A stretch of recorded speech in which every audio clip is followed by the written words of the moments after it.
MLA കാണാൻ വന്നിട്ടുണ്ട്. സാറിനോട് ഇപ്പൊ തന്നെ ചെല്ലാൻ പറഞ്ഞിട്ടുണ്ട്.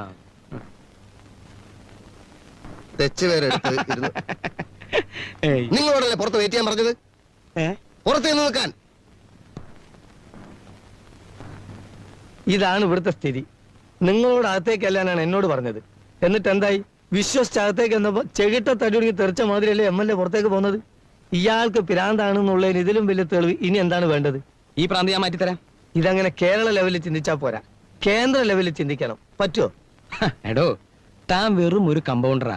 തീർച്ചയായിട്ടും. തനിക്ക് രാഷ്ട്രീയം പറഞ്ഞാ മനസ്സിലാവൂന്ന് എനിക്കറിയില്ല. പറഞ്ഞോളൂ. രാഷ്ട്രീയത്തിൽ ചില ചുവടുവെപ്പുകളൊക്കെ ഉണ്ട്.